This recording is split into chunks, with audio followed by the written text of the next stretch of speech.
54.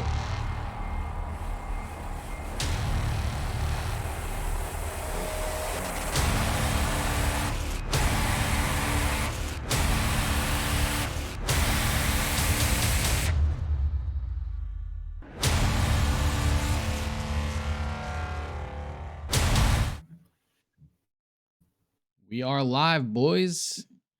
What is Let's going go. on, Gen Nation? Oh, let's You know, go. another day, ladies and gentlemen. Welcome on in. As you can see, there's a new pilot flying this plane. It's not your usual handsome Spartacris. It's the captain, Jonathan Entel, and I'm joined by my boys here, ScytheX and by Zuplex, ready to bring the fire and hammer home the goods for us. We are here in Theater Room, episode 54, locked and loaded. Boys, how we feeling? Zuplex, how you feeling tonight, man? Feeling pretty good. Ready to go over the week's. Yep. We had a whole lot of stuff dropped this week, so we got a lot to get into tonight, buddy. We do. Scythe, I want to take it over there. How are you feeling tonight? I'm feeling good, man. I'm ready to go. Let's get into this. Okay, boys and girls, we're gonna start. I want to start with a hot topic here because I want to be able to tune in. I want to be able to chime in a little bit. So we're gonna start out with a little Rings of Power, and we're gonna go to a little Lord of the Rings action before we get on the show. As you guys know, all of us here in GGEN, the admins, Scythe, Spartacris, Zuplex, One Shot, we're always going back and forth. We're always yelling at each other about something. It's like a group of brothers that just hate each other but love each other. And we got into a little Lord of the Rings argument beforehand, a prelude to the argument, as one would say. So, for anyone who's caught up now, there's a lot going on in the show, but I'm gonna take it just a tiny step back because we haven't really dove into it yet. Okay, for any of our Lord of the Ring fans out there, we had our 3 Lord of the Rings. We have our Hobbits. We're going back. We're going back. We're going back, and we seem to keep we keep going further back, right? Zuplex, you made a comment before we even get in Rings of Power. I want to know your stance on Lord of the Rings in general, as I mean, I don't know if you read the books, but as a movie, as a trilogy itself, how do you feel about it in general? It's the most overrated franchise of all time. Wow. There's no other way to say it. It really is. How is it so overrated in your eyes? Great question. Okay, because the original trilogy is, everybody talks about it like it's this grand masterpiece. It's one of the most boring pieces of film I've ever watched. Okay. Time out. What makes it boring? Because I feel the blood boiling. I feel the blood boiling. And trust me, I'm gonna let you slam dunk the hell out of this. Trust me, bro. Because someone's gotta. So I take the Kevin Smith approach on this, where it's 3 movies about guys walking to a volcano. Yeah. And not much. Like, there's a couple cool I'll give credit where credit's due. What's the second one? The Two Towers, whatever, had a kick-ass battle scene. Okay. Right? Yeah. I'll give credit where credit's due. The orcs looked awesome in that. Visually, it's good, but story-wise, it's a boring story. Nothing happens. Like, what do you mean nothing happens though? This guy's walking to a volcano for hours. We have footage of hours of panning shots of New Zealand and guys like Frodo in the woods being like, "Oh, Sam, we're still here. We haven't moved in 17 days." And that's all. Wow. The voiceover is wild too. Great job. Right, I'm waiting for him to do Spiegel. I was waiting for him to get into Spiegel. No. We definitely don't want to. We don't want to hear that. So, Scythe, do me a favor. I'm gonna let you start this out real quick before we even get in a Ring of Power. Go ahead and tell me how you feel about it. I don't see how at all that it's overrated. It's statistically one of the best trilogies that came out, and just easily by the fans alone, it's like, from start to finish, I don't see a trilogy in cinema that kept me involved and intrigued on what was going to happen next as each one went on. Where most trilogies has like a falling off point, and I didn't feel that with Lord of the Rings at all. I was locked in You know on what the what was falling off going point on. was? Go ahead. Go ahead. Let me Time know. out. Wait, time Falling out. off point, the falling off point was around ending 10 of the third movie. All right. The movie had 27 different freaking endings. All right. They should have ended it at the logical ending point right when the battle ends and just called it a day. But no, we had to have 17 more freaking endings because Peter Jackson needed to film all the film, Hold all on. the world. Time out, time out, time out. This is where you lose credibility, my friend, because here's the problem. I'm listen, we all have opinions. I'm good. I'm totally good with you, even though your opinion is hot dog Duke. I'm totally good with you having an opinion on not liking a movie. There's definitely, or movie shows, whatever. There's gonna be some that I'm not gonna like, and you're gonna be like, dude, you're crazy, right? The fact is this: you said that it fell off in the very last movie with remakes of an ending, but then you tell me that essentially it's just hobbits walking in a forest. Now, if you're telling me that that's not interesting, fine, but it's not that. You're getting extensive, in-depth stories about characters and people. Zero Hobbits, character development. elves. What? Zero character development. There's no arc for any character in the entire movie. John, We go have ahead, man. Go ahead. Every character is the same exact character throughout the movie. There's no arc. For No time arc out. for any of them. Gimli goes back, and you're literally the Hobbits is all about dwarves, and that's an arc, building off the dwarf arc and going back to their mountain. Time out. There's no character arc. There's no character arc. Gimli is So Gimli. you want one? He never changes.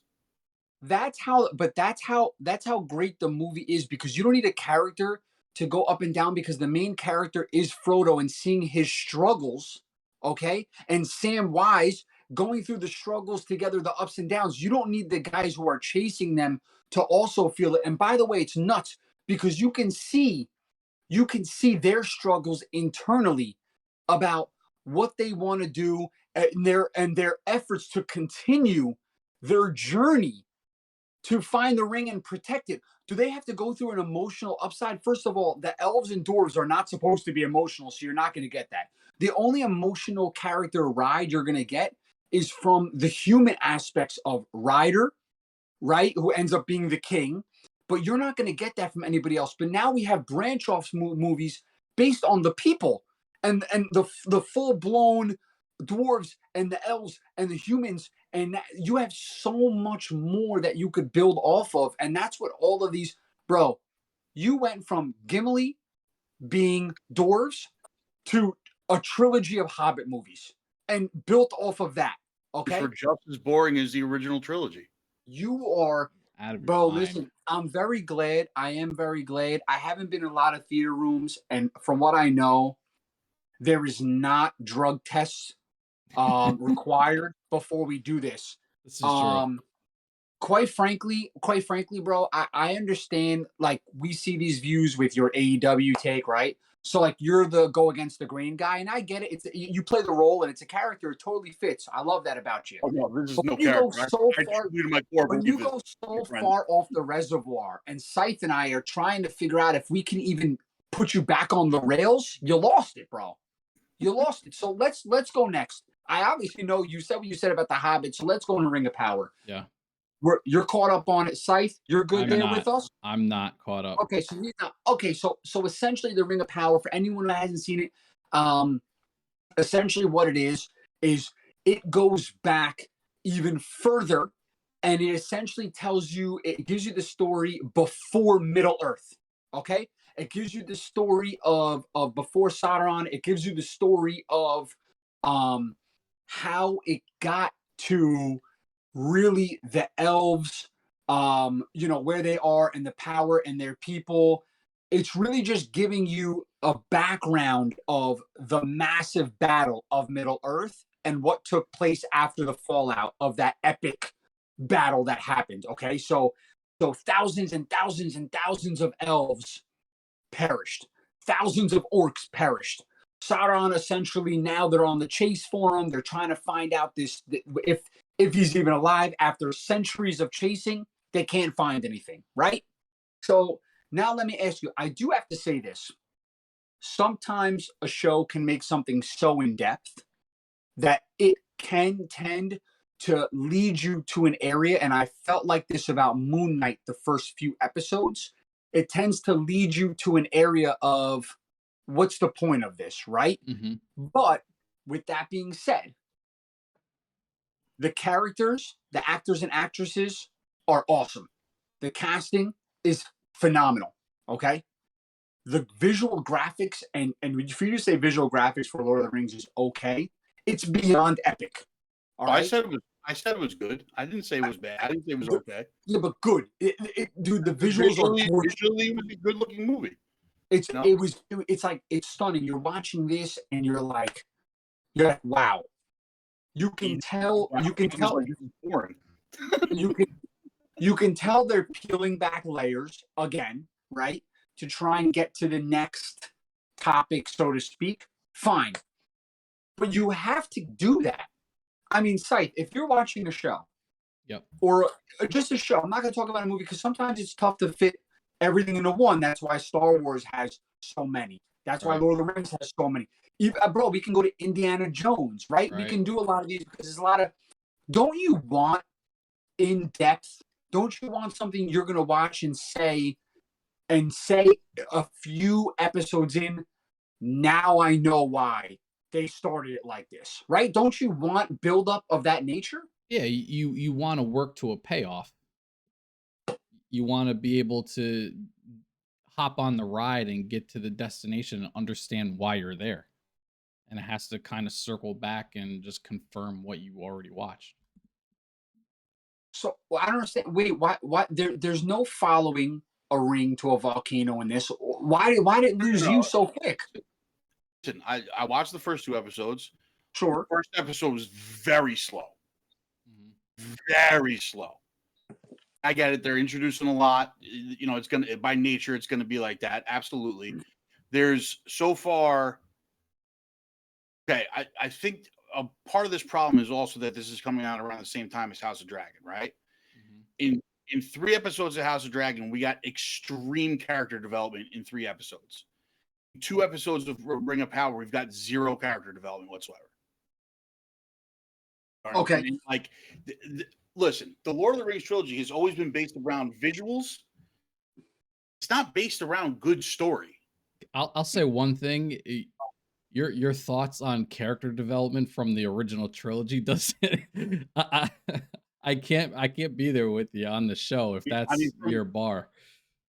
I mean, listen, this show so far, you know, it's very heavy-handed with the elves, like being like super like snobby or whatever the hell else and all that other stuff. It's super heavy-handed with the visuals for it, which is fine. Like, it's stylistically, it's the choice that they're making.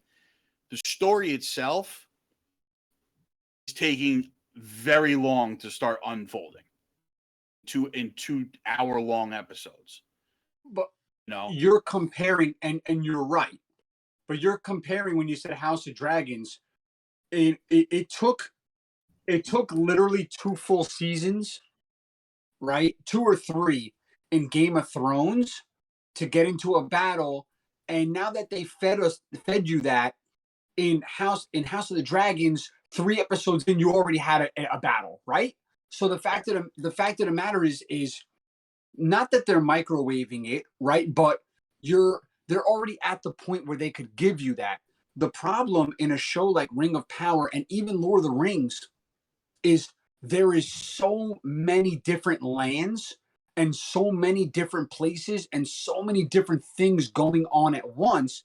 It's not like you're just there in the town or in the city, in the capital with the king, it's not like that. Here, literally in the episodes, it constantly brings up the map and brings you to different locations, right? So it puts you here, and then when they're done sort of giving you that little, this is what's going on here, boom, they take you to another location.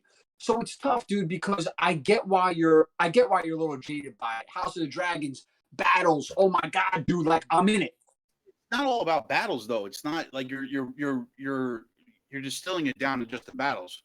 I'm talking about actual story development, right? like actual character development. Give me a Actual character. arc.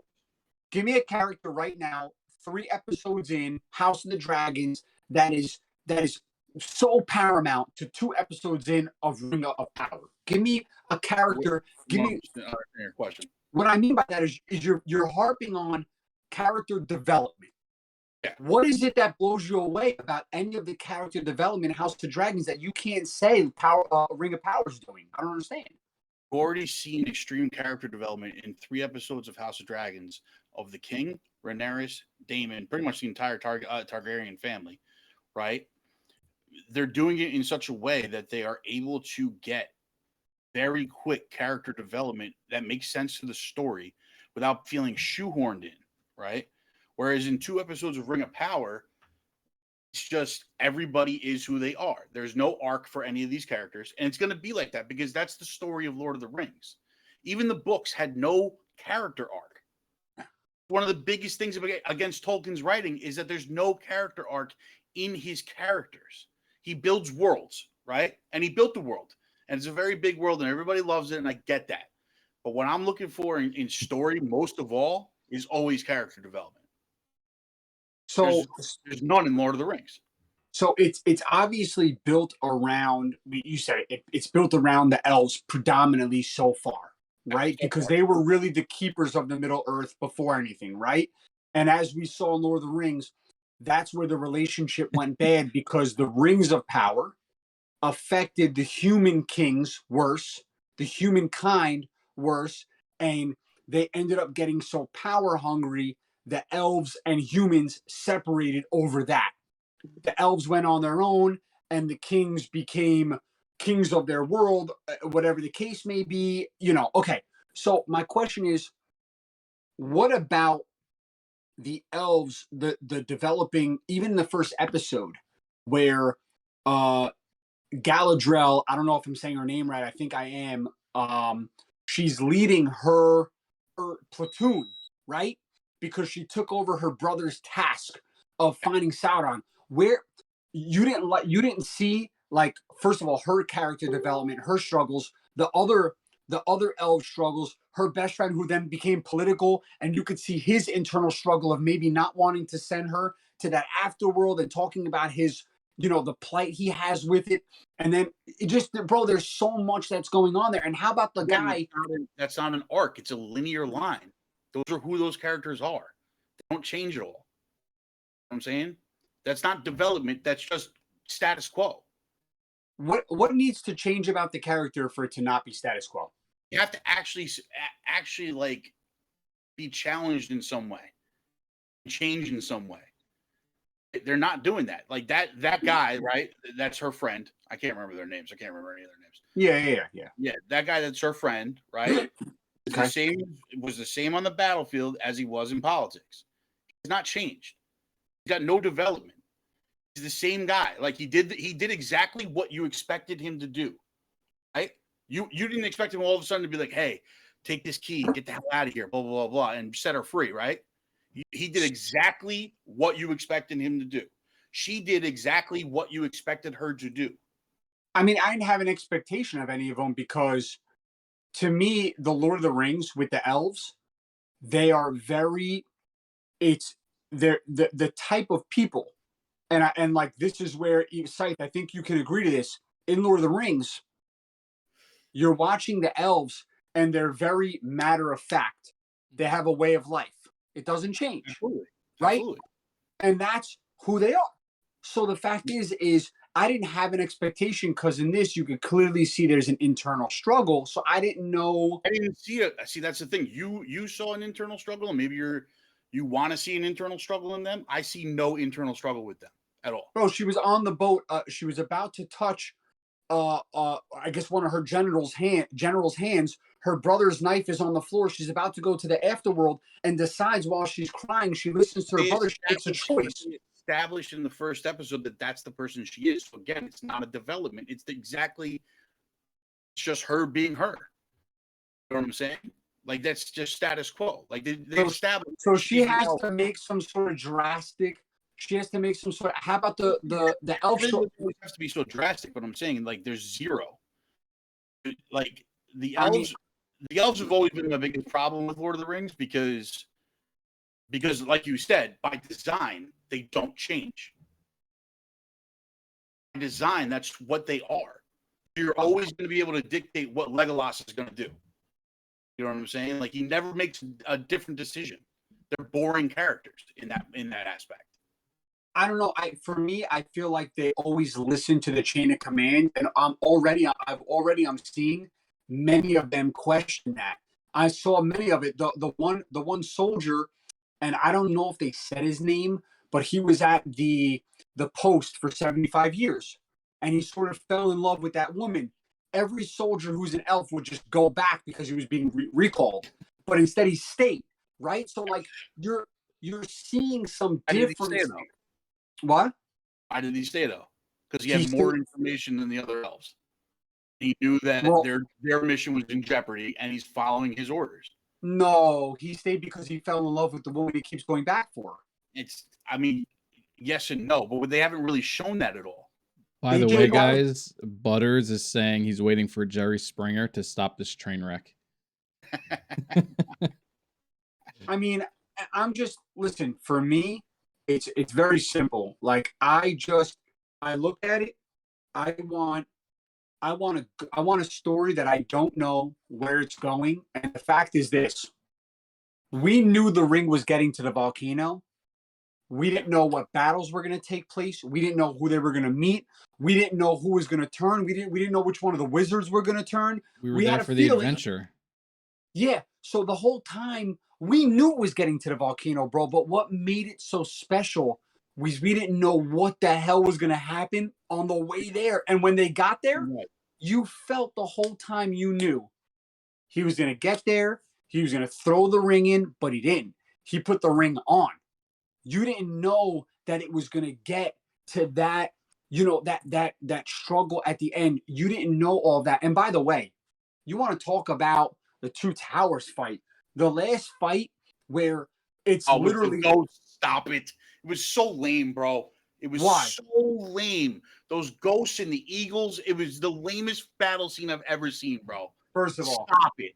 Come on, bro. You can't tell me that the ghosts coming out of the past was what you were like. I wasn't even going to talk about that. I wasn't even going to talk about that. The part that I was going to talk about that was the most epic was the fact that you had, 100 soldiers left. That was it. And they all lined up and he gave them that speech ready to go. And you were like, you could see, you're like, wow, this is really the end. Like, this is it, and they line up, the gates open, and there's still 10,000 soldiers ready for them. And they looked, and you just, that was the culmination of 3 movies. A man who finally found his place as the hierarchy of his people and was able to redeem his father, right? Who ended up, controlling the ring of power and kind of using it negatively. And you're seeing all these people.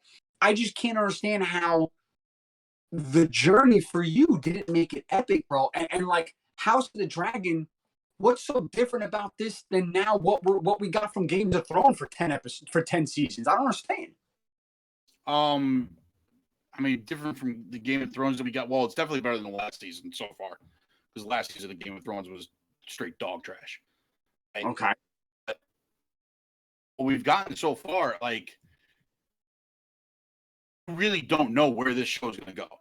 Like, you do not know who's going to backstab who. There's so much political espionage going on in this show that there's a lot of politics. A lot of politics, and you don't know who the bad guy is. You don't know who the most evil person is yet. You know what I'm saying? We're at the point in that show right now where they just did a 3-year time jump. The 3rd episode, like trusting the audience to be able to pick up and figure it out from there. We were able to. You know what I'm saying? And like what they're doing so smart in that show is showing they had to find a way to speed up character development, and they did that by using a 3-year time jump, right? Yeah, they did it without having to show us, I guess. Yeah, exactly. Because like now, like the characters where they are and stuff like that, like You know where they're coming from. You know what they're looking for. Like you can see the ups and downs. You can see the king grappling with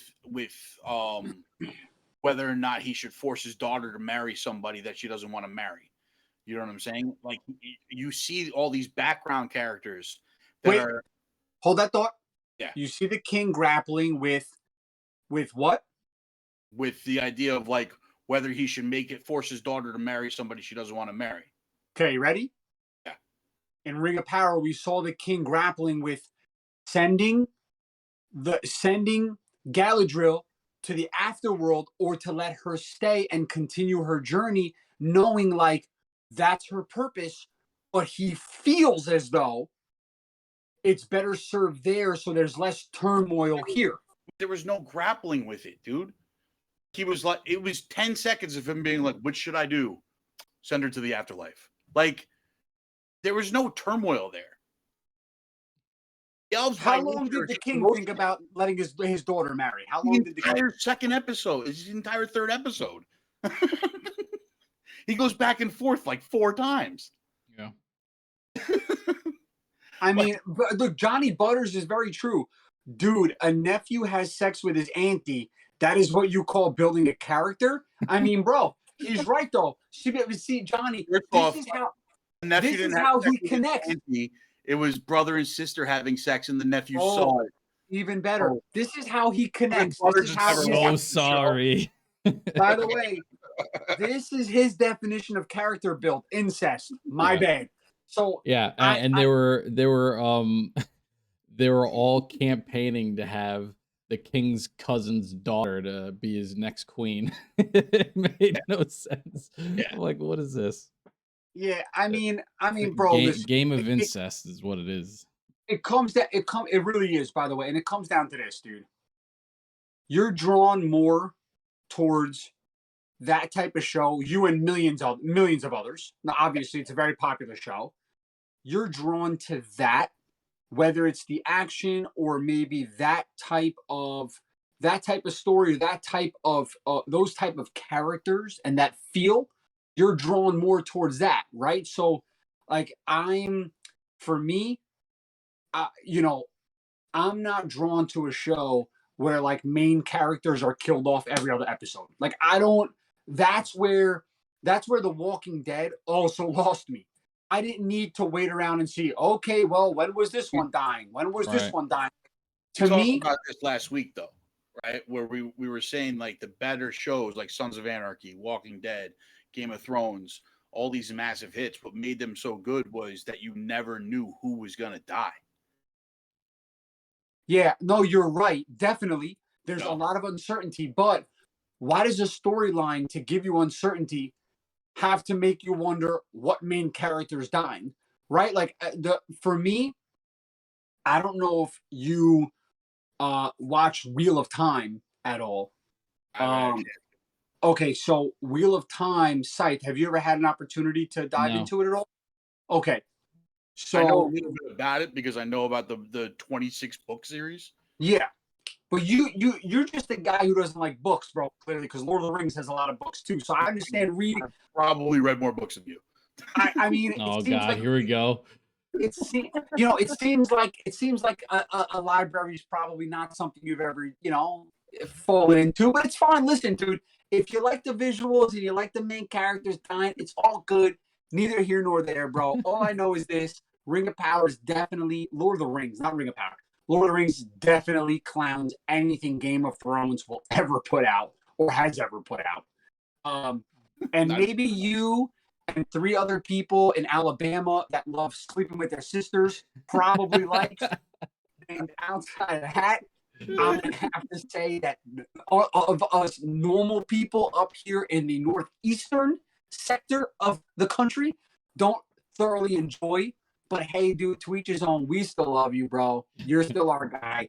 And I'm gonna leave it off as that. I want to segue here into She-Hulk. Well, before we do that, can I just say something about House of Dragon? Dive in. Give us any thoughts on House of Dragon? Yeah, please. What I'll say is the show that I've been most anticipating is Ring of Power because I loved the trilogies of Lord of the Rings and that horror lore.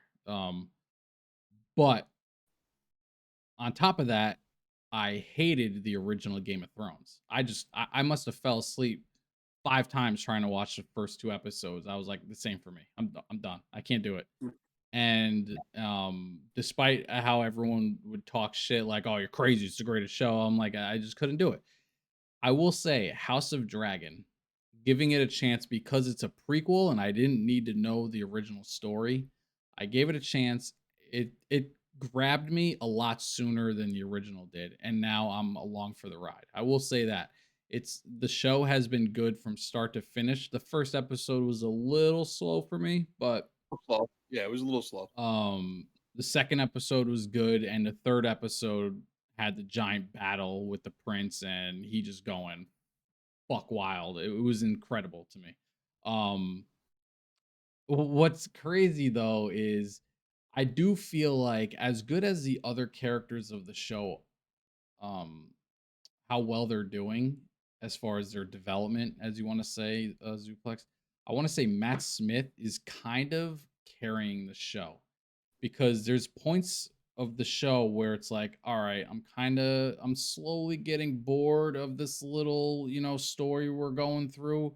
And then they'll kick it to the prince, and then you'll get that high again. And like, you're all right, we're back in it. And here's the battle, and here's him doing crazy shit and, trying to dethrone the king or whatever plan he's got going on. You're trying to figure him out. And that prince character that Matt Smith is playing has really, for me, been carrying the whole show at this point. See, for me, it's he's definitely up there, but Rhaenyra, the princess, she's great. She's so good, man. Yeah, she's so good. And I don't know the chick that's playing her, but she's a really good actress. She's doing good for sure. I like I said, I like all these characters, and the princess is doing great, like you said. But what Matt Smith is doing in this show is, to me, at least I haven't seen it. It's a little more out of the norm of what you're normally seeing him do in shows and movies. So it's like seeing him do this and delivering it the way he's doing it. It's blowing my mind. It's he's awesome. Definitely killing it. Yeah. So I just want to say that I'm thoroughly enjoying House of Dragon, even though I hated Game of Thrones. Make it make sense, you probably can't, but we'll see. I mean, that definitely speaks volumes, right? If there's somebody who wasn't interested in something and the show was able to really bring them in, that definitely says a lot for sure. Because John, you're in my boat. Like you didn't like Game of Thrones, the original, whatever. You refused to watch it like I did, and this and that. But I felt like it was okay for me to jump in because it was a prequel to the original story. So I think if you gave it a chance, you might and maybe you won't. It is what it is. I didn't think I was going to, but you might latch onto the show a little bit better than you did with the original. Okay, I will tell you this.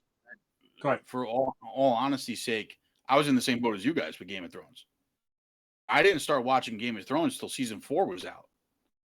I was the same way. I watched the first couple episodes. I was like, this is fucking bullshit. Like, I don't understand what everybody loves this show about. Because admittedly, the first like 4 or 5 episodes of Game of Thrones are slow, very fucking slow, and it's hard to get in. But once you get past that point, you're gripped for the ride, man. And I was like, I'm telling you, season 4, that's what was on. I had to go back and watch 3 seasons before I could start watching season 4. But I was in the same boat as you guys, so I know exactly how you guys feel about it. You know what I mean? I was in the same exact way. So, listen, I mean, I gotta dig deep a little bit and just, I gotta just make sure I want to watch people sleeping with their cousins, and maybe I'll dive in. But listen, I said it before, 2 obviously totally different shows, right? They come from 2 totally different storylines and ways about how stories are told. So it's really not even comparable at all. You're comparing apples and oranges. It's just unfortunate they came out around the same time. These two shows should have never came out at the same time because they're just They're gonna get compared. regardless of how those shows are, they're going to be compared the whole time they're running. That's Yeah. true. I didn't think about it that way, but that's 100% true. It's definitely unfair to both. And do you feel because of that, there's certain people that maybe won't watch the other because they just Yeah. want to watch one? I was gonna be one of those people. I was gonna be strictly Ring of Power, forget Game of Thrones. I hated it, and just me giving it a chance changed my thinking on that. But yeah, 100%, I believe that's gonna happen. People are gonna watch one over the other because they hate it or love the other thing, whatever. So I think you're gonna have a lot of like the Game of Thrones people are only gonna watch. The people that love Game of Thrones, they're only gonna watch House of Dragon, and the people that have been holding on to this Lord of the Rings torch for the past 25 years are gonna be watching Ring of Power. And it's just how it's gonna be. And then you're gonna have a few people that watch both. I actually tattooed the Lord of the Rings torch on my body to keep it going at all times. I would not surprise you. I want to make sure that the flame never goes dim, you know? there you go. Yeah, that's what I do. But all right, guys and girls, listen, if you haven't watched them, I would recommend watching both. No doubt about it. You know, so go in, dive in. If we spoiled anything for you, we really don't care. Kick rocks. So let's dive in to She-Hulk. I want to give we've been doing last every week. What happened? She-Hulk we've been waiting to the end for every week. You've been waiting to listen, your input's duly noted, but I'm leading the ship, so we're going to She-Hulk. So I'll keep that in mind next time. So She-Hulk, that we normally do last, but because he doesn't like Lord of the Rings, we're doing now. Full disclaimer. You guys know this only in our private chat. I said I wasn't watching an episode. I haven't watched an episode. I said I was out on it. Not gonna happen. So my question, you guys, is I'm gonna have you sort of really. I want you to make me want to watch this show. So, Zuplex, how is She-Hulk different than some of the other Marvel shows that we've gotten on Disney Plus? What about it do you like? What about it do I need to watch? I'll tell you right now, it starts stronger than almost every other show. Okay. Like, it starts a lot stronger. Like, I am excited every week to watch She-Hulk. I was not like that for most of the other shows. Maybe Hawkeye, maybe even Captain America, like Falcon Winter Soldier. I got a little into real quick, but then it kind of fell off a little bit. Loki started slow, ended very strong. WandaVision started super slow, ended strong. You know what I'm saying? So that's been like their kind of way of going about it. The first two episodes of this show, you're like, I'm along for the ride. Let's do it. Even with the wonky CGI and episode 3 was it was a little rough. It took a dip. It took a dip for me. There was some really rough CGI in episode 3, and it became noticeable. Like, I didn't really notice like what Fred and Chris were talking about last week with episode 2 as much as they did. You finally saw it. Yeah, this one I was like, oh my god. Like, there's some really wonky parts, but like, I kind of put that to the side a little bit because the show overall is very, very good. Like, it's fun, it's funny. She's great. Tatiana Maslany's excellent as She-Hulk. And the thing about it is, it's like a weekly comedic sitcom. It's like watching like Brooklyn Nine-Nine every week. It's like about lawyers, but they don't take themselves too seriously, type of thing. There may be a lot of cameos, and so far from the first 3 episodes, this seems to be the show that Disney is saying to us ties everything together. Yeah, possibly. Because so far we've had links to obviously Bruce in the first episode, Right. right? And Sakaar in the Yep. first episode, linking that all the way through, right? In the second episode, you had links to Shang-Chi, right? Mhm. Third episode, we got Wong, right? We have links to Doctor Strange now and Asgard Right. because they brought in the Wrecking Crew who stole a bunch of Asgardian weapons. And of You know, course, Abomination. Can't forget an him. Abomination, yeah. And I will say that I was a little disappointed with the Wrecking Crew. I was a little disappointed with the Wrecking Crew because, like in the comics, Wrecking Crew debut, they went toe to toe with Thor. Like they are later on in the comics, they became like a joke of like they would show up and everybody would just kick their ass type of thing.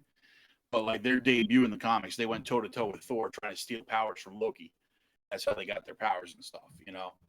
So to have them show up and kind of be a joke, you know, maybe you should have given them a little bit of a nod to like not being absolute jokes because that's what they were. I was waiting for John to be like, "What issue is that comic? What page of what issue is that?"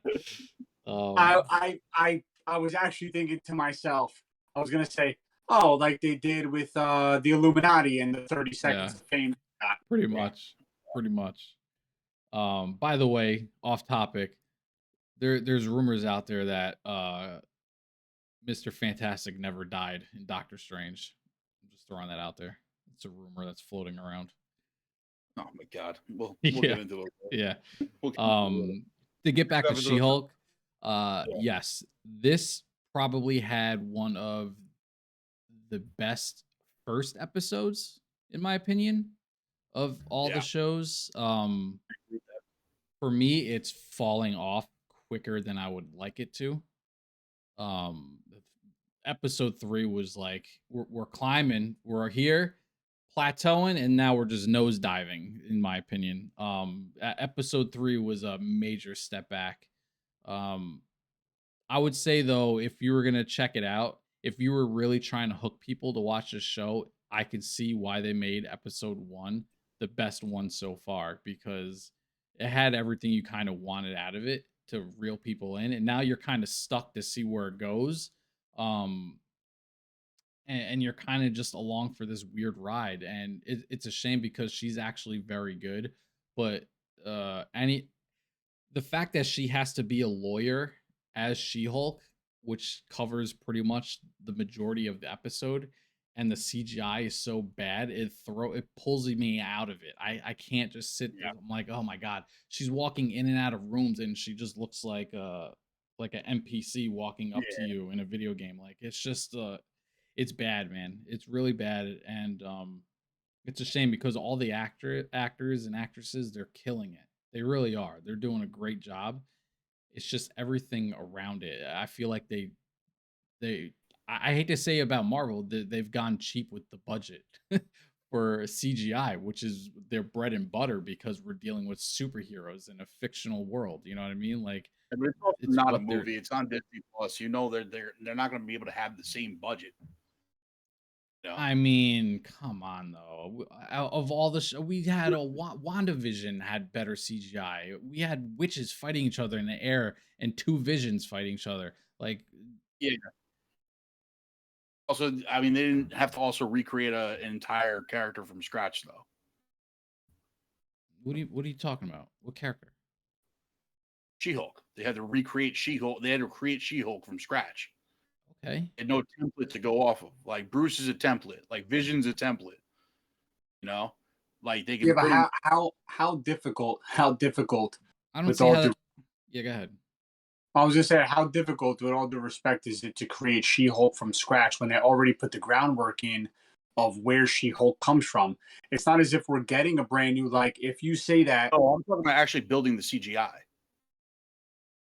Okay, I can understand. You know, I'm talking about like actually building the actual model of the CGI, like building She-Hulk, like not the character, like building the actual like model of the CGI. Like they had Bruce already in save files; they could just recreate those easily. But that's my they point. Like already. They were able to build those characters from their starting points, and yes, now they can reuse them as the projects continue. but they were able to build those characters. Why are they struggling so hard to build this character to be They able had to a use bigger in the budget future? and more time to build those characters. So Vision was created for Age of Ultron. Like, Right, but okay, so massive budget for Age of Ultron, you know? what about what's her face? Was a Photon? What the hell is her name? Proton in WandaVision. Having her go through, and getting her powers and showing that's all CGI. They were able to do that. The total 10 seconds of it instead of 3 episodes into They a show. made it look more believable than NPC number 50 in World of Warcraft walking up to you. I can definitively tell you that based on what I heard from the two of you, I'm glad I haven't watched a second of it. I'm not selling it good at all. But that's my point. I think you would really like it. I think you would actually really like it. I'm not even joking. It is a funny show. It's just the CGI I'm dogging on. Marvel, we've definitely talked at length about Marvel recently, and I think there's so much going on. I think that there's so much going on, and I wanna. I'm not gonna end this disaster on Rick and Morty, right? But I'm also not gonna segue right now into D23, right? But there's so much going on in Marvel that when something else pops up that I feel is a bit of a stretch, I know She-Hulk is a character, but it feels like a stretch, right? So for some reason, to me, she looks stretched. I'm just not. I'm not buying any of it. And when I can't buy it, I'm not watching it. When I'm not watching, I'm not interested. So when I hear about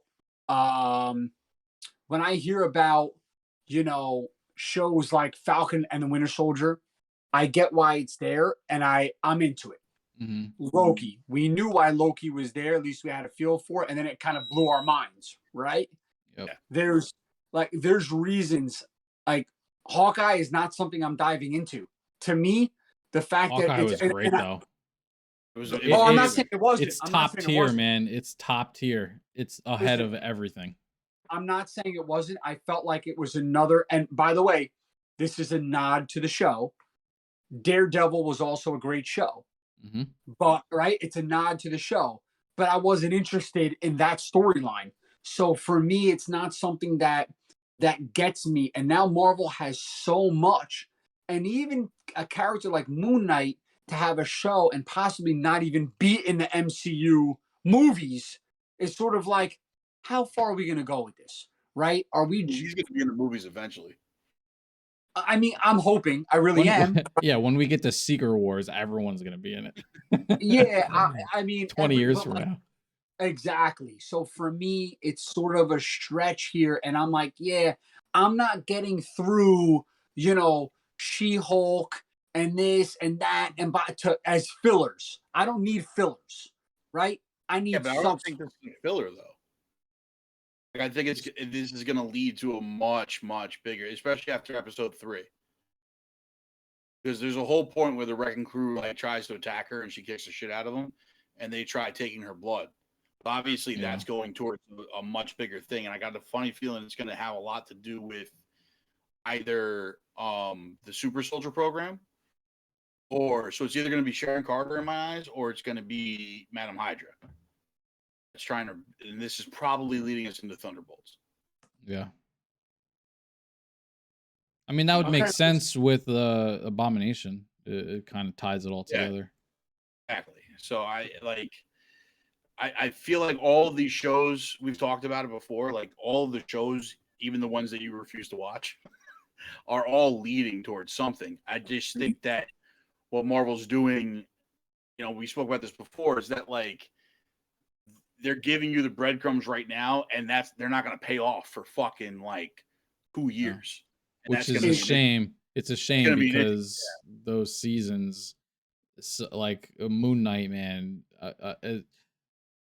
whatever breadcrumbs they're leaving, it was a rough ride to get there, man. I mean, dude, Marvel gave some release dates, guys, that extended so far out, even into 2025, that when I'm saying to you guys about She-Hulk now, Yeah. if the payoff is 2025 for She-Hulk, am I interested in She-Hulk in 2022? No. Yeah. And so that's what it was for me. Now, we got Iron Man, Iron Man's payoff 14 years later to me was worth it. But She-Hulk building from the ground up to me is like I'm not seeing it. You know what I mean? Mhm. That's all. I just couldn't, and that was it with Hawkeye, right? If Hawkeye's, what was Hawkeye's payoff to you, Kingpin? No, it was introducing Kate Bishop. Yeah. She was phenomenal. Like She I was. love that character now. Like, in all honesty, like introducing Kate Bishop and also bringing Yelena back Yeah. and having their interaction together, because that right now is like my favorite thing about all of Marvel. Yeah. Kate Bishop was fantastic. Absolutely And fantastic. as good as Jeremy Renner, Hawkeye was in that show, she was phenomenal. She carried the whole thing, man. It was great from start to finish, in my opinion. I mean, listen, Marvel does that best, right? Don't they? The casting of characters. Yeah, no, for Oh yeah, sure. absolutely. They always pick the right people, it seems. But speaking of picking the right people, though, if this isn't gonna get you to watch She-Hulk, I don't know what is. She actually twerks. She actually twerks in her office with Megan the Stallion. If that doesn't reel you in, I don't know what is, bro. Come on. That doesn't reel me in. That sends me away. Yeah, it should, because the CGI looked even worse when she was twerking. Oh my god, it was terrible. Oh, so bad. But you see, I am buying Like Slender Man. I'm buying wholesale into incest scenes in House of the Dragon before watching that. I'll tell you that. Yeah. But I mean, I don't know, guys. I just I think you got to buckle down and just give these shows a shot, because you haven't watched many of them. Like, we convinced you to watch Moon Knight because you were against watching Moon Knight at the beginning too. I was definitely against it, but I love the main. I always forget his name, but I love the main actor. He's awesome. Oscar Isaac, yeah. He's so, like, if for nothing else, I felt his role was going to blow me away. And I was right. Like, he was incredible. He makes that show. And those last 2 episodes where he really was split virtually the entire time was wild. So I, just like that alone, I was like, okay. But I tend to watch the shows that I feel a connection with. Like I said, Captain the Winter and the Winter Soldier, Falcon and the Winter Soldier, Loki, this WandaVision. These are shows. Moon Knight. These are shows that I'm like, I am buying into these shows. And the other ones that I see, I'm like, man, Hawkeye, 2 episodes in, I was like, I'm out. Like, that's just how I felt. I was like, dude, I can't. And by the way, if Hawkeye never existed in the MCU during the movies, I'd have been fine. I was like, and it's crazy because not true, bro. They're undefeated with Hawkeye on their team. No, I was gonna say, it obviously plays an important role, even, by the way, going into Infinity Wars and Endgame, right? He really plays a major part. People don't really even realize, but the fact that he's the one they send back, and he finds out that it works because he hears his kids, and and the fact that what's her name when she dies, Tasha, Black Widow. Sasha, yeah. When and they come back and they're like, she didn't make it. Like, you could tell the connection because they've been there from the beginning. There's a lot that he does throughout that really is. He's a big character. The show, to me, like I said, I don't know. It got good reviews. It was a good show. I'll say the same about Daredevil. Very good show, well written. It just didn't it wasn't something that captured me. But No, you Daredevil, as should really sit down and watch, bro, because it's like literally probably the best thing Marvel's ever put out. Daredevil. Yeah. I'm not even Yeah, kidding. no, Yeah. I actually hear that frequently. By the way, I do. Yeah, I hear that frequently. But They changed the game with one-shot fights in a hallway. Let me tell you, they changed the game with fight scenes. Wild, bro, and it's Yeah. 3 seasons and they don't miss. You know what I'm now, saying? listen, It really is. Like, if there was one thing I'd tell you that you should really sit down and just buckle down and watch, it would be Daredevil. and it's crazy. The thing of it is with Daredevil is I feel like Daredevil as a character is intertwined in so many of the MCU characters' storylines, right? So he appears in a lot. Wow. So that's why Daredevil as a character is awesome. This goes back to me with the shows. Sometimes I feel like it's overdone, and I even use this with the NFL. At one point during the season, you're watching NFL on Sunday, Monday, Thursday, and Saturday. How much NFL do I need, bro? So like with Marvel, I love Marvel, but do I want to be inundated with Marvel? No, I want to love it, right? I So don't think they're really inundating with us because like it's not like we have like 4 shows on all at the same time. You know, it's like one ends and then a couple months later we get another one, but there's just such a constant news cycle around it. Because ever since Endgame, like there's just been such a constant news cycle about where they're going with this next, and we're all reading it, so it feels like you're inundated. But if you really look at it, like they haven't, no 2 Disney Plus shows have been on at the same time. no, but they're very good at not cannibalizing themselves either. You know, since they're the ones that are putting out all the product, it wouldn't behoove them to put out 2 at once. They know they just have year-round product. You know, like whatever the hell it is. You're on Disney Plus, whether it's ESPN stuff, 30 for 30s, Marvel, Star Wars, friggin' Disney movies out the wazoo in the vault. I mean, you're on Disney. I'm on Disney Plus more than I am the toilet, and I'm on the toilet all day. You know, so like, it's you could do both. Yeah, you can. You know, and so it's definitely a lot. But before we get it. Yeah, I just hope Marvel's, because having Disney Plus is such an asset and being able to produce shows like this is awesome. I hope they're not stretching themselves too thin by doing so much. If maybe they can condense it a little bit and really hard focus on what they're putting out and not try to do too much in one year. I'm telling you, bro, that's such a great point because it's like, that's my thoughts. As soon as we got the shows, I felt like we lost epic movies. Yeah. And I'm sorry, bro, but we got the shows, and this most recent Doctor Strange was dog crap. And a lot of these movies that have come out recently, bro, you can't say a word about it. They've been sus. And we've been going to the movies. The only one that has been was Spider-Man. Yeah. Outside go ahead. I'll push back on something on this because I'll agree with you. But like going through phase 1, phase 2, not every movie was. You know what I'm saying? Like there was just some movies that were just like, okay, that was a good movie. You know what I'm saying? And like that's what I feel like Doctor Strange was. That's what I feel like Thor: Love and Thunder was. Like if you really go back and think about like what we were going through between like phases 1 and 2 and 3, right? Before you got to your Endgame, before you got to your Infinity War, before you got to your Civil War, even.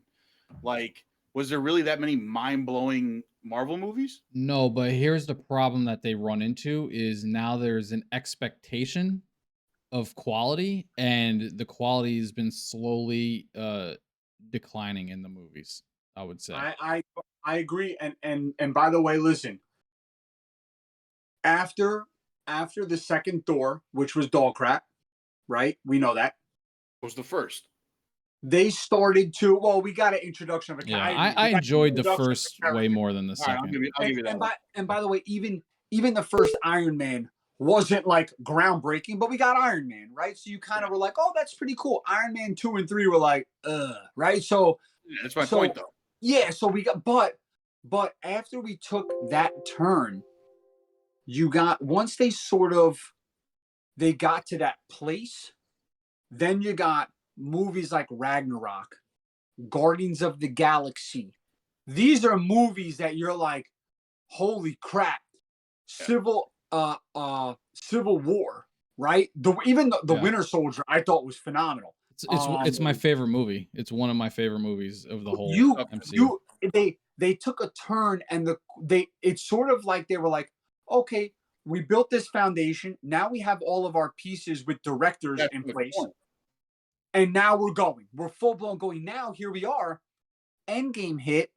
We have to get to a new point, which we've talked about extensively, all of us. Like, where are they going? They're explaining it now. Secret, whatever, blah blah blah. Where are they going? And we're Kang Dynasty and Secret Wars, whatever it may be. Okay, we're 10 years, we're a million light years out. Fine, okay, but the fact is that the movies that led up to Infinity War, they were just getting better and better and better and better and better and better and not. And by the way, even when we knew what we were getting to, the individual movies, we were like, wow, man, we weren't thinking about. And there was very costly, because think about this. We knew we were getting to Endgame. Well, we knew we were getting to the Gauntlet, right? Yeah. We didn't know anything else. We knew Thanos was coming. He was collecting stones. He was about to kick ass. Okay. Yep. The movies built the characters, built the development up so well. And now, outside of Shang-Chi and the cutscene from Eternals, I'm sleeping. It's a snooze fest. I could care less about. This is my point, though. Is like they have to build that foundation again. But you can't back in that foundation building phase again. You can't skip on quality in the meantime, right? I agree with John. You can't. Let me ask you an honest question here. Sure. Would you say that that Doctor Strange 2, which you say is dog shit, is any worse than Iron Man 2? No. That's my point. The cycle's starting all over again, dude. All right, but okay, it's a different expectation, though. It's a different time period. What they promised us for Iron Man 2 and what they promised us for Doctor Strange are worlds apart, and we expected so much out of Doctor Strange, and it failed. It failed to deliver. I'm gonna lay it out here, Zuplex, like this, right? In Iron Man 2, we got the War Machine, right? Yeah. In Doctor Strange 2, we got the Illuminati. We got the multiverse to the nth degree. We got the Scarlet Witch. We got so much in that movie, and it failed. Iron Man failed in Iron Man 2, but all I got was War Machine. Okay. In Doctor Strange 2, I got a whole world. Well, I mean, Iron Man, you also got the introduction of Black Widow and Whiplash, and there was more than just War Machine. Okay. War Machine, Black Widow, Whiplash. Cool. Okay. Illuminati. America Chavez. That's all you got. Like, what do you mean? The Illuminati is the three characters you mentioned. Right. Are, bro, come on, brother. I mean, that's like saying you're introducing me in Iron Man 2 they gave us everything in Doctor Strange and nothing at the same time. They gave us everything and nothing. Yeah. Yes. We got a couple things in Iron Man 2. You mentioned a couple things, but they're not really much of anything. They're nice. Okay, cool. We got everything in Doctor Strange 2. Introduced 2 legacy characters. But I got, bro, you can. Are you saying that War Machine and Black Widow aren't legacy characters? War Machine and Black Widow, you're calling them legacy. Why are you calling them legacy characters? Explain to anyone who jumps into the MCU now. Black Widow is one of the original 6 Avengers. Okay. She's got her own movie, and she's been through how many other freaking movies from almost the beginning. No, so fine. Okay. So they're legacy characters. Like in the grand, no, I know what legacy means, but I'm saying in the grand scheme of MCU, when someone watches these movies, as soon as you see the characters, and Black Widow does, like we said, Black Widow plays a role. I mean, listen, she gives an Infinity Stone, right? At the, like her importance. But realistically, when you're watching the MCU, if you removed And that's how I talk about. I really talk about importance a lot. We could talk about it through sports, whatever the case may be. When there's a team that's going through something and you're removing it, people are like, "Oh, this person didn't really play a role." You and I talk about that all the time with the Rangers. Who plays a real role, right? If you remove this character, if you remove this person from existence, does the team exist and do what they do exceed, or can it not even go on? I can promise you, if War Machine and Black Widow are not around, nobody would blink an eye. If I Doctor don't know about Strange, that. I don't know about Black Widow. Maybe War Yeah, Machine. But Widow I would push back on. War Machine probably. You're right. I mean, but okay, so all right, Black Widow, because we got what we got in Endgame and we saw what we got. I still don't. I'm just like, I fail. For me, I have a very hard time with seeing such great importance overall. If you remove the character, I'd still be fine. Now in Doctor Strange 2, when we got everything in the world, you can't remove Scarlet Witch. They touched on the Illuminati and didn't have to, but you can't remove the Illuminati because we're all looking forward to it, right? Because you're removing I don't know 4 why you love 5 the Illuminati so much. no, because it's just the importance of the 5 characters The that we got characters to see. themselves, yeah. Yes, yeah. I don't care about the Illuminati in general. I care about the 5 characters and the importance of That MCU.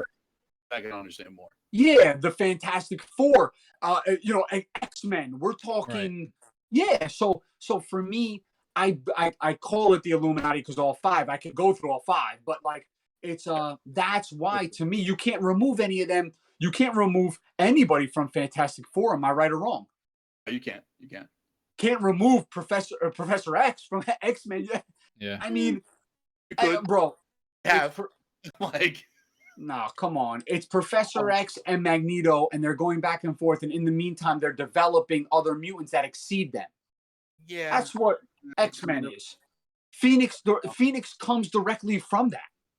I mean, I'm just saying. It's the fact of the matter is I have a hard time with it. It's a struggle with the MCU now for me that keeps me away from running, sprinting, full blown to be the guy there at the release, before the release date, whatever, because of the importance of it.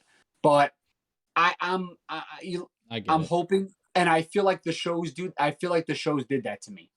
The shows did it to me. It was too much of nothing. So the shows, I got a lot of characters, got a lot of characters, and I'm like, okay, I got Moon Knight. I see the new Captain America. We have Falcon. We have a new Falcon. I see all of this happening. We see Hawkeye. We got villains. We have a new hero. Now we have Loki. We have the multiverse. We have Kang. We have so much going on. And I'm like at the edge of my seat, like, dude, I'm sweating. I got the meat sweats. I'm like, it's gotta end, bro. It's gotta end. I can't tune in on another fucking Wednesday. End it. Right.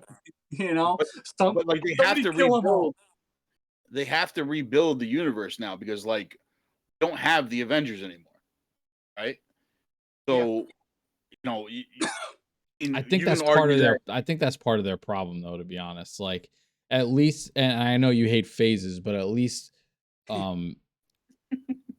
every, let's say, batch of movies had a mini conclusion to it, that mini conclusion built on the overall story. We have 0 mini conclusions, 0 team ups. It's like everything else is, every movie is a mini team up, but it's not. It was like we would get a tiny breadcrumb. We're not really building much of anything until like. I think the opposite. I think they're building a lot more. It's just not clear yet.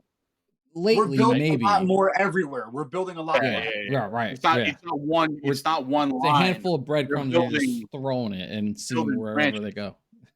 But yeah, it's just it's a lot. I feel like if they condensed it maybe a little bit and like focused them more to build to a mini arc that helped the big arc, then maybe we would be more on board or more receptive of the story that we're going on.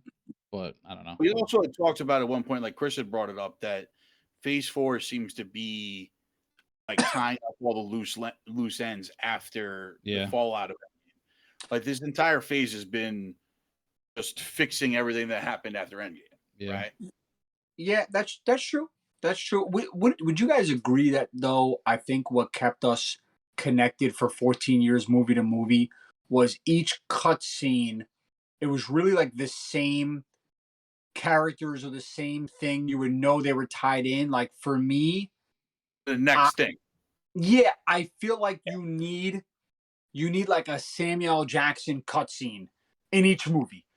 I feel like you need him discussing something. I feel like you need one pivotal character that they're maybe talking to a new character, they're introducing something, they're somewhere else, and you're like, oh, who's he talking to now? Or like, what's he? What like? Where is he right now? Who, you know? So Yeah.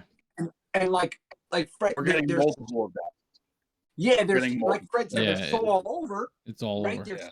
They're It's so like the all one that's over. taking over the Nick Fury role right now for me is the Contessa. Is a what? Right? Because she's the only one, Contessa, the Madam Hydra. Yeah. Because she's the only one that we've seen in now multiple properties. Correct. Right, going and talking to new people, like the Nick Fury type of role that you're speaking of. So I think that all, I mean, again, that all leads towards Thunderbolts.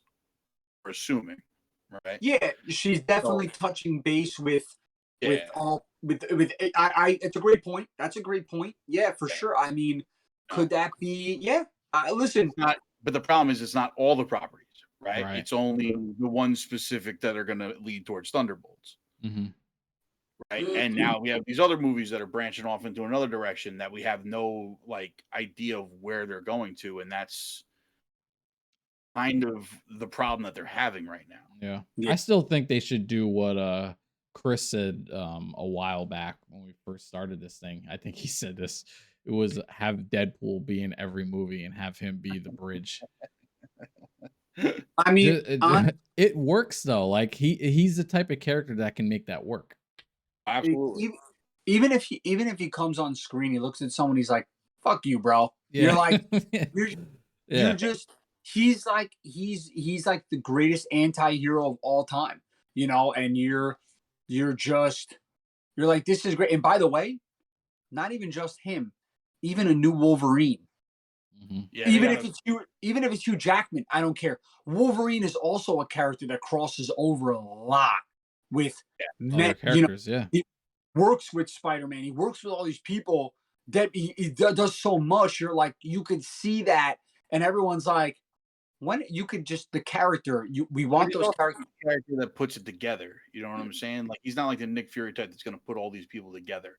No, but does it have to be? Like if we just saw that character. If we just think about it, if we saw Deadpool, I mean, we all love Deadpool. So if we saw Deadpool at the end of every movie, wouldn't you think like, is this next movie finally the movie like he jumps in, right? Yeah. Like, you know, so it sort of would keep you like, oh damn, bro, this has got like Deadpool's been in 10 cutscenes. Like, come on, dude, Right. give us Deadpool. He's just inching closer to his big reveal or something like. And listen, Thanos was in how many cutscenes? So we all kept saying, when are we going to get Thanos? When is he finally going to come? Right? So I just, you know, whatever. It's all good. Before we end it, obviously, on this type of thing, I want to say I was very surprised at Rick and Morty in general. We have it on our to talk about list. I'm not big into it, but when I was reading a little bit about it, I don't think I've ever seen a show get the reviews that this show gets. It's one of the best shows on television. I'm realizing this now. Like, no matter what. Before? No, I listen. People tell me it's hilarious. It's insane how good it is. Yeah. Really?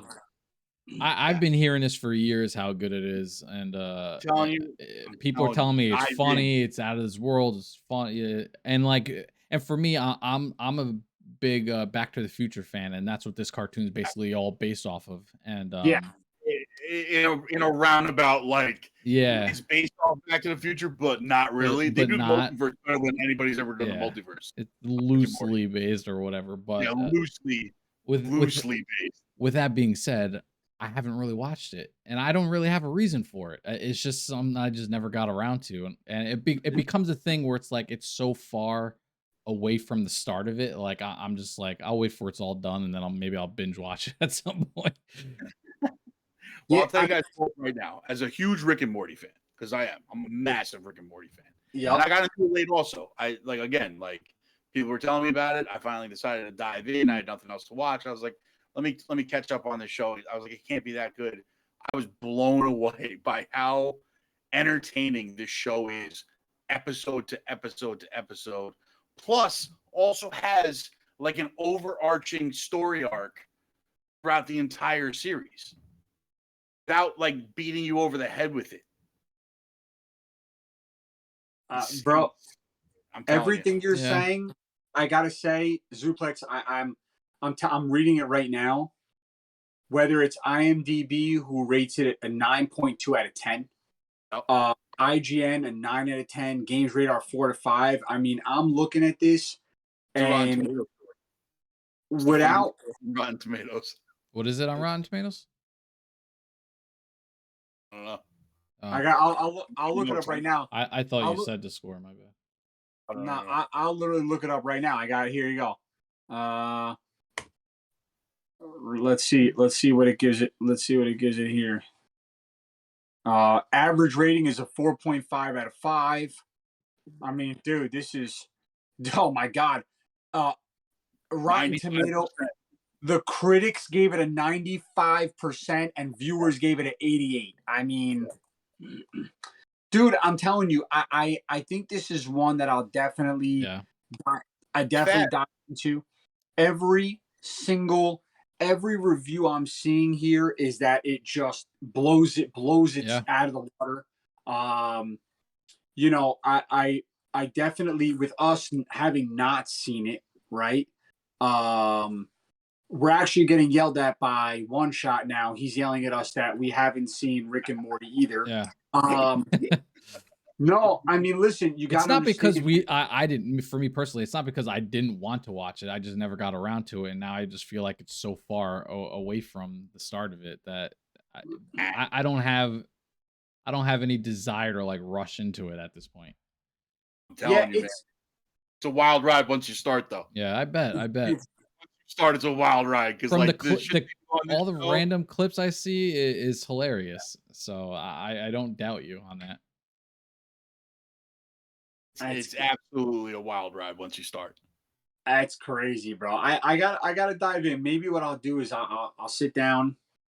You know, I'll throw on the first season, kind of space out the first season a little bit, you know, but the problem is between, you know, when The Boys comes on, or you know, an MC, it's so like, bro, I feel as though sometimes like I'm overstimulated with all this shit that goes on, bro.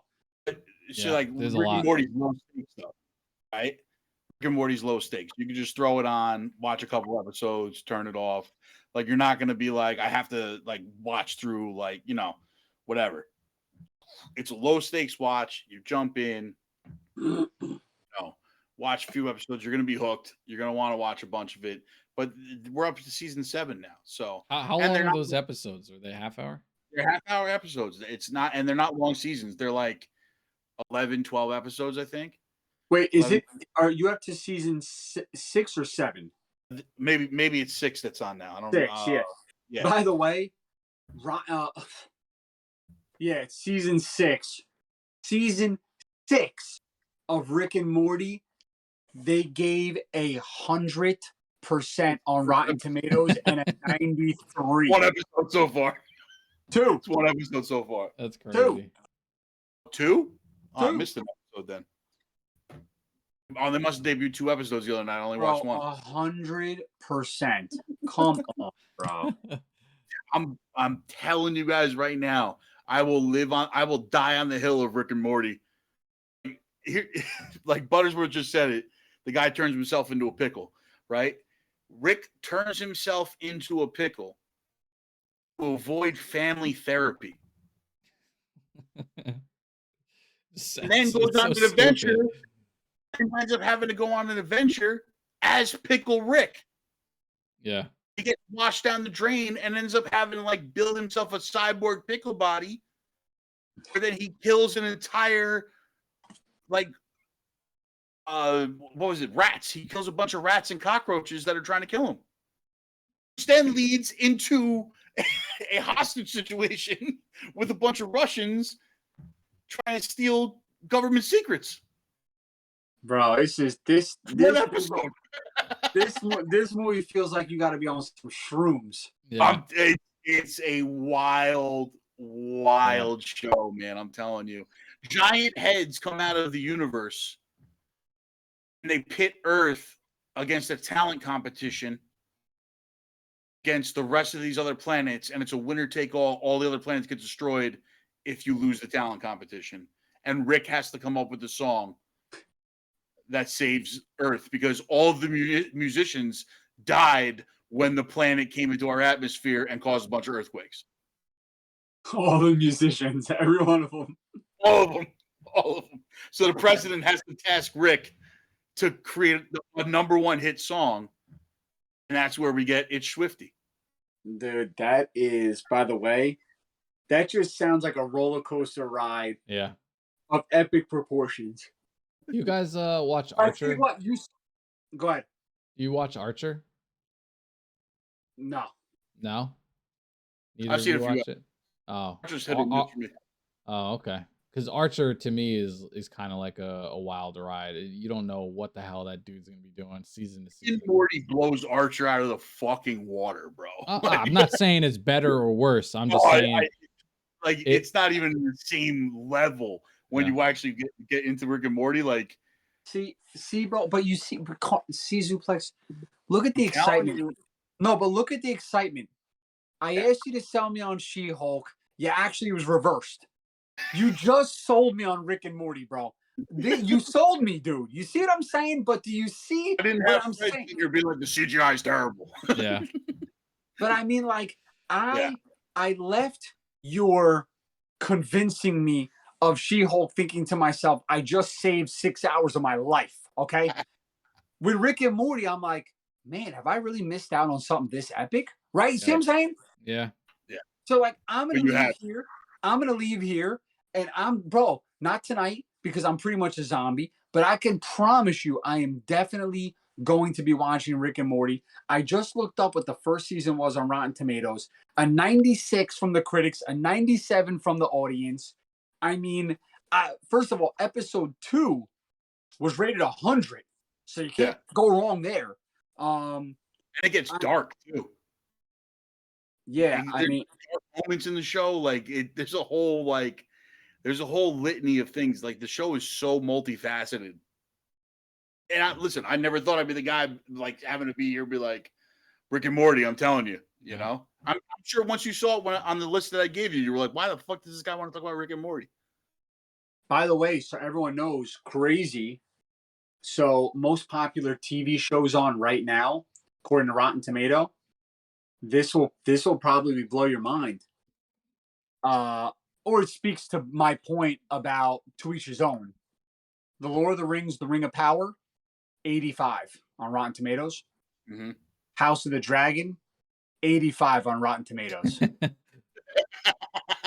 Yeah. So I told you it was 50-50.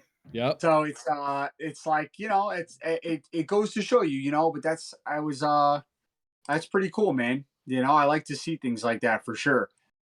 Which makes the point even more of that's a shame that they both came out at the same time. Correct. I absolutely. I gotta say, we'll segue into our last point here for sure. And I just want to ask you guys. Hands up in a minute, just over Rick and Morty. We gotta wrap this up. One shot's about to blow this thing up. Nah, it's all right. Listen, hold on. I'm going to you're not coming on the cams. No. Lock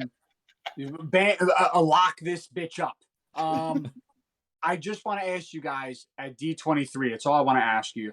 Yep. What you're the most excited to see. That's all.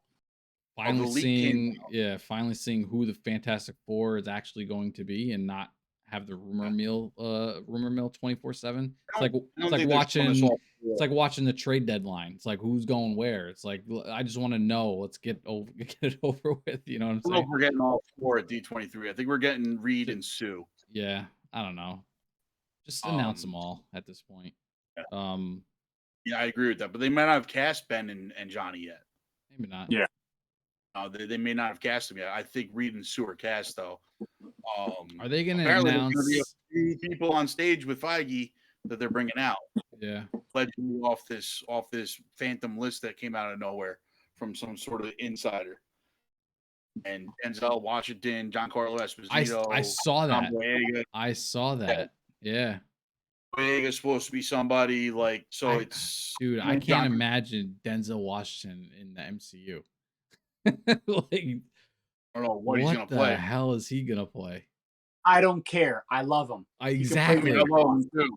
I love him too, but I don't know what. I think he's gonna. I think him and Giancarlo are both gonna play Kang variants. Dude, yeah. I can tell you right now, you can make Denzel Washington Wolverine for all I give a shit. I love it. Denzel's the man. I don't know if I can. You can give me a wolf. Yeah. You can. They're saying Giancarlo was gonna be Professor X and Denzel's Magneto. Yeah, I don't think they're going that route, man. I'm in. I'd watch it. I'm in. I'm all in. Trailers too. We're supposed to be getting trailers for, I believe, Ant-Man. Yeah, it says Ant-Man and Guardians of the Galaxy Volume 3. Yeah, I would think for sure we're getting Secret Invasion because they already put out the early footage at Comic-Con months ago. So it says it could be the first Secret Invasion trailer, where the trailer could be. Yeah. I mean, show us everything they showed at Comic-Con. Yeah. Probably. I think there is going to be surprises though that wasn't shown at Comic-Con. I think it's going to be casting surprises. I don't know if they're going to have any new trailers because, like, already like at Comic-Con they did Ant-Man, Guardians, Secret Invasion, and Wakanda Forever. Yeah. What else coming out that they're going to have a trailer ready for? You know what I'm saying? Like, but a few like Secret Invasion and Ant-Man, like those things were hidden from the public. So that's what I'm saying those are all going to be. Those hopefully are going to come. In forms of an actual trailer for us to see and not be hidden behind closed doors. But that's what I'm assuming. Yeah. I don't know. Do you think they're gonna? I don't think they're gonna do it, but announce a Doom. That was one of the things that they said Denzel could be. Doom. I don't know if I see him as Doom. I mean, I'll watch it. I can see him as Dr. Doom. Yeah. I don't know. I can see him as Dr. Doom. It'd be cool. I wouldn't hate it, but I don't know. I told you, I'll take a cameo of Denzel sitting on the toilet. I love that guy. I don't even care. It says here, Marvel panels also expected to feature some significant news ranging from director confirmations, Fantastic Four cast unveilings, and even new project announcements. It's pretty cool. Yeah. Well, they have those 8. They have those 8 titles that they didn't announce at San Diego Comic-Con. Yep. Comic-Con. So they're probably going to announce what's going in those slots, and then from there, who freaking knows? So we'll have a better idea after D23. Yeah. Well, guys, listen. I know I'm not as handsome as Spartacris. But I do appreciate you guys letting me lead the ship tonight. Thanks for hammering. Fantastic job there, Captain. You guys killed it. Thank you guys, as always, for the wealth of knowledge you deliver to the group, to the room, as always. And listen, I mean, quite frankly, there's a reason why these guys are always on these theater rooms and always doing what they're doing. You could see they're in tune with really everything that's going on. Different from someone like me who's picking and choosing. So, I really get all of my information from you guys, man. So thank you for doing what you do, having the info that you have. And even when you're wrong about Lord of the Rings, bro, I know you're right about other stuff. So guys and girls, listen. Morty, baby, go watch it. Yo, September 9th, Cobra Kai. Let's get it. Cobra Kai. September 9th. September 9th, Cobra Kai. If you haven't already, subscribe to really, first of all, YouTube, Twitch. You get percentage off Twitch right now. As soon as we get, is it 20 or 25? 20. We're 20. Yeah, 20. Yep.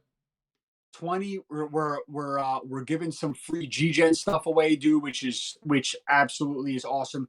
The sweatshirt, the picture looks dope in person. It's sick. We have some stuff. We've had people who bought it. You can buy it if you like to, either way. But definitely subscribe to everything we got going on, from ranging from TikTok to Twitch to YouTube.